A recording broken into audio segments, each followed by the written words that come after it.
நான் நான் இத பாத்துக்கிறேன். நீ ஃப்ரீயா விடு, சரியா? என்ன சிஸ்டர், என்கிட்ட எல்லாம் பணம் வாங்கணுமான்னு யோசிக்கிறீங்களா? ஐயோ ஹாசினி, நீயே அப்படியெல்லாம் யோசிக்கிற? அப்படியெல்லாம் எதுவும் இல்ல. நான் தனியா வாழ்றேன்னா அது என்னோட விதி. வீணா போன ஒருத்தனை நம்பி ஏமாந்து நிக்கிறேன். ஆனா உங்க தங்கச்சிக்கு ஒரு நல்ல இடத்துல ஒரு நல்ல வாழ்க்கை கிடைச்சிருக்கா. இந்த கல்யாணம் நல்லபடியா நடக்கணும். நீங்க எதுக்கும் தயங்க வேண்டாம். நாளைக்கே நான் பணத்தை தரேன். நீங்க கல்யாண செலவை பாருங்க. ஹாசினி வேண்டாம், சொன்னா கேளு. நீங்க எதுவுமே சொல்ல வேண்டாம். அடிக்கடி சொல்லுவீங்கல்ல நான் உங்க தங்கச்சி மாதிரின்னு. நான் உங்க தங்கச்சி மாதிரி இல்லாம கூட பிறந்த தங்கச்சியா உங்களுக்கு இதை பண்ணணும்னு நினைக்கிறேன். நீங்களும் அப்படி நினைச்சீங்கன்னா பணத்தை வாங்கியே ஆகணும். நான் நாளைக்கு அமௌண்ட்டை கொண்டு வரேன். நீங்க வாங்கிதான் ஆகணும். குடுப்படி குடுப்ப. யாரோட பணத்தை யாருக்கு குடுப்ப? உன் மனசுல என்ன பெரிய வல்லன்னு நினைப்போ? அப்படியே வாரி வழங்குற. யார கேட்டு உங்களுக்கு பணம் கொடுக்கறேன்னு வாக்கு கொடுக்கற? யார கேட்கணும்? ஏன் பணத்தை அவங்க கிட்ட கொடுக்க நான் யார கேட்கணும்? என் கிட்ட கேட்கணும். சந்தோஷ், உன்கிட்ட எதுக்குடா நான் கேட்கணும்? பின்ன அது என்ன உன் பணமா? எங்க இருந்து வந்துச்சு அந்த 5 லட்சம்? உங்க அப்பா என்ன ரிசர்வ் பேங்க்ல நோட் அடிக்கிறாரா? ஏய், எங்க அப்பாவையோ குடும்பத்தையோ பத்தி பேசுன உனக்கு அவ்வளவுதான் சொல்லிட்டேன். உனக்கு என்னடா பிரச்சனை? எப்ப நாங்க என்ன பேசுவோம்னு ஒட்டு கேக்குறதா உன் வேலையா? சொல்லு. ஐயோ ஹாசினி, சண்டை வேண்டாம். சும்மா இருங்க சிஸ்டர். இவன் யாரு என்ன கேள்வி கேட்க? ஆமா, என்ன கேள்வி கேட்க உனக்கு என்ன உரிமை இருக்கு? இல்லையா? அப்ப ஏன் பணத்தை எடுத்து இவங்க கிட்ட கொடுக்கிறதுக்கு உனக்கு என்ன உரிமை இருக்கு? எது உன் பணம்? இன்னொரு தடவை ஓம் பணம்னு சொன்ன உனக்கு மரியாதை கெட்டுற சொல்லிட்டேன். ஆமா, என்னமோ கொடுத்து வச்ச மாதிரி ஓம் பணம்னு சொல்ற. நான் கொடுக்காம உனக்கு எப்படி பணம் வந்துச்சு? ஏய், நான் சம்பாதிக்கிறேன்டா. உன்ன மாதிரி நான் ஒன்னும் ஊதாரித்தனமா செலவு பண்றவ கிடையாது. உன்ன மாதிரி ஒருத்தனை நம்பி என் வாழ்க்கையை ஒப்படைச்சதுக்கு என்னைக்கா இருந்தாலும் நான் கஷ்டப்படுவேன்னு எனக்கு தெரிஞ்சிருச்சு. என் எதிர்காலத்துக்குன்னு ஒரு பாதுகாப்பு வேணும்ல, அதுக்காக நான் சேர்த்து வச்ச பணம்டாது. அத அவங்க கிட்ட குடுக்கறேன்னு சொன்னேன். யார்கிட்ட கதை விடுற? அப்படியே மாசம் மாசம் லட்சக்கணக்கில் சம்பளம் வாங்குறியா? அப்படியே கோடி கோடியா சேர்த்து வச்சு எடுத்து கொடுக்கறதுக்கு? சந்தோஷ் ப்ளீஸ், சொன்னா கேளுங்க. நீ ஏன் ஒண்ணு இல்லாத குடும்பத்துல பிறந்தவ? இந்த பணம் எல்லாம் எப்படி வந்துச்சுன்னு எனக்கு தெரியும். லவ் பண்ணப்போ ஆசாசியா வாங்கி கொடுத்தனாக, கல்யாணத்தப்ப நான் போட்டது எல்லாம் உங்ககிட்ட தானே இருக்கு. எல்லாத்தையும் வித்து பணமாக்கிட்டு சம்பாரிச்சுன்னு கதை விட்டுட்டு இருக்க. இந்த பாரு, என் பணத்தை யார் யாருக்கெல்லாம் கொடுக்கறதுக்கு நான் அலோவ் பண்ண மாட்டேன். ஏய், உன் நகையெல்லாம் வச்சு பணத்தை வாங்குற அளவுக்கு நான் ஒன்னும் தரங்கட்டு போயிடல. அது ஏன் பணம். எவனாவது ஏமாந்த இழிச்சவன் சுத்திக்கிட்டு இருப்பான், அவங்கிட்ட போய் சொல்லு. இங்க பாரு, நீ என் பணத்தை தான் கொடுத்தேன்னு தெரிஞ்சது நான் மனுஷனாவே இருக்க மாட்டேன். நீ என்னைக்கிட மனுஷனா இருந்த? இன்னைக்கு மனுஷனா மாறுறதுக்கு மனசாட்சி இல்லாத மிருகம் தானே நீ. உனக்கெல்லாம் அடுத்தவங்களை கஷ்டப்படுத்தி தானடா பழக்கம். அடுத்தவங்க கஷ்டத்துக்கு என்னைக்கிட உதவி இருக்க? நீ என்னதான் கத்துனாலும் மிரட்டினாலும் சரி, அதுக்கெல்லாம் அடங்கி போறதுக்கு நான் ஆள் கிடையாது. நான் பணத்தை கொடுப்பேன், உன்னால முடிஞ்சதை பாத்துக்கோ. ஏய், கொடுத்து பாருடி, அப்ப தெரியும் நான் என்ன பண்ணுவேன்னு. இங்க பாருங்க, அவ குடுக்குற பணத்தெல்லாம் வாங்குற வேலை வச்சுக்காதீங்க. இல்ல, அவங்கள எதுக்குடா நீ மிரட்டிட்டு இருக்க? நான் கொடுத்தா அவங்க வாங்குவாங்க. உன் வேலை என்னவோ அது போய் பாரு. ஹாசினி, சந்தோஷ் ப்ளீஸ், நீங்க அமைதியா இருங்க. நான் பணம் வேண்டான்னு தான் சொல்லிட்டு இருக்கேன். ஹாசினியே கொடுத்தாலும் நான் அதை வாங்க போறது இல்ல. நீங்க தேவையில்லாம என்ன வச்சு சண்டை போடாதீங்க ரெண்டு பேரும்.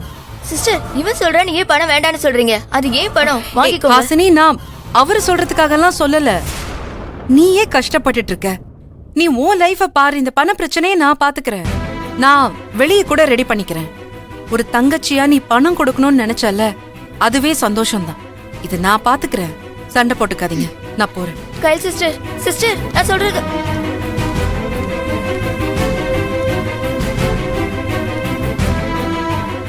நீ எல்லாம் என்ன ஜென்மனே தெரியல. திரும்ப திரும்ப மரியாதை இல்லாம பேசுனா போடி போ. உன் ஆட்டத்தை நான் அடக்குறேன்.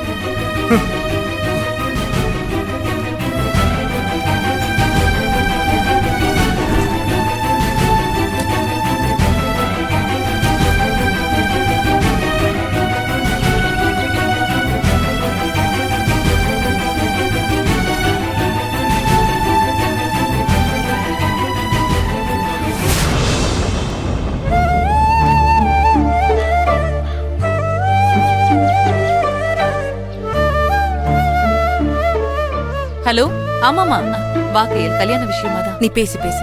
ஹலோ, ஆமாமா.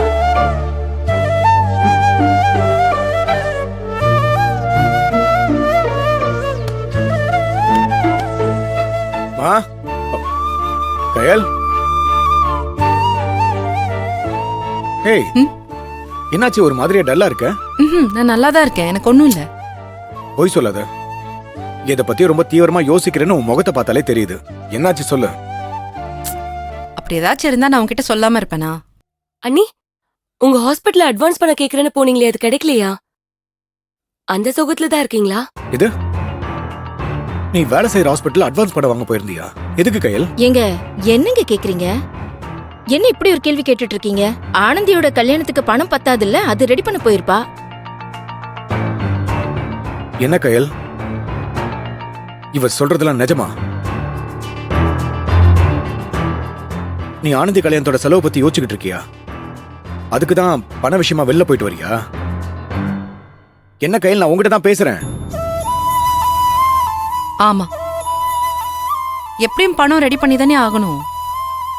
நீயும் அன்பும் எவ்வளவுதான் புரட்டுவீங்க? என் பங்குக்கும் நான் ஏதாச்சும் செய்யணும்ல. ஒருத்தர் மேலேயே மொத்த பாரத்தையும் போட்டா தாங்க முடியாது. நீ மொத்தத்தையும் சமாளிக்கிறது கொஞ்சம் கஷ்டம் தானே. கல்யாணங்கிறது சும்மா கிடையாதே மூர்த்தி. ஏன் நீ தேவி கல்யாணத்தை ஒத்தாலா நின்னு சமாளிக்கலையா? சொல்லு. ஆனா கையல், ம், என்னாச்சு கையல்? ஹாஸ்பிட்டல்ல பணம் கேட்டியா? கொடுத்தாங்களா? கிடைக்கலம்மா. கையல், நீ அந்த ஹாஸ்பிட்டல்ல தானே வேலை செய்யற? முன்பணமா ஏதாவது கொஞ்சம் அவங்க கொடுக்கலாம்ல? அவங்களோட ரூல்ஸ் அண்ட் ரெகுலேஷன்ஸ் வேற மாதிரி இருக்கு. பழைய ஹாஸ்பிட்டல் டீன் ரொம்ப நல்லவரு. ஏதாச்சும் ஒண்ணுனா ஹெல்ப் பண்ணுவாரு. அவர் நம்ம குடும்ப பிரச்சனையை புரிஞ்சுப்பாரு. இது புது இடம் இல்லம்மா, கஷ்டம்.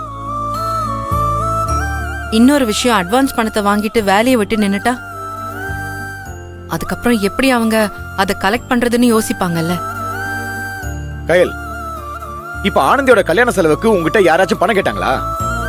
கல்யாண செலவு ஃபுல்லா நானே பாத்துக்கிறேன்னு சொல்லிட்டேன்ல. நீ எதுக்கு தேவையில்லாம டென்ஷன் ஆயிட்டு இருக்க? இது பாரு, ஃப்ரீயா விடு. என்ன மூர்த்தி பேசுற? நீ எல்லாத்தையும் பாத்துக்கிறங்கிறதுக்காக நான் எதையுமே செய்ய முடியாம இருக்க முடியாதுல்ல. எல்லாருக்கும் எல்லாத்தையும் முன்ன நின்னு பண்ண இந்த கயல் கடைசியில ஆனந்திக்கு எதுவுமே பண்ண முடியாம போயிடுச்சுன்னா அவ மனசு கஷ்டப்படும்ல. ஐயோ, அதத்தான் நானும் சொல்றேன். எல்லாருக்கும் எல்லாத்தையும் பண்ணிட்டல்ல. இந்த ஒரு தங்கச்சிக்காவது நான் ஏதாவது பண்றேன். என்ன பண்ண விட்டு நான் பாத்துக்கிறேன். விடு கயல், அதான் உன் அண்ணன் இவ்வளவு தூரம் சொல்றாருல்ல, பாத்துக்கலாம். நீ ஒண்ணும் கவலைப்பட்டுட்டு இருக்காத, எல்லாம் நல்லபடியா நடக்கும். அப்படி ஏதாச்சும் பணம் பத்தலன்னா அந்த டைம்ல யோசிச்சுக்கலாமே. இப்போதைக்கு இருக்கிறத வச்சு நம்ம கல்யாண செலவை பாத்துக்கலாம் கயல். ஆமா கையல், தனு சொல்றதும் சரிதான். நீ மனசை போட்டு குழப்பிக்காத. அந்த கடவுள் புண்ணியத்துல எல்லாமே நல்லபடியா நடக்கும். உன் அப்பாவோட துணை எப்பவுமே உனக்கு இருக்கும். நீ சொல்றது உண்மைதாம்மா.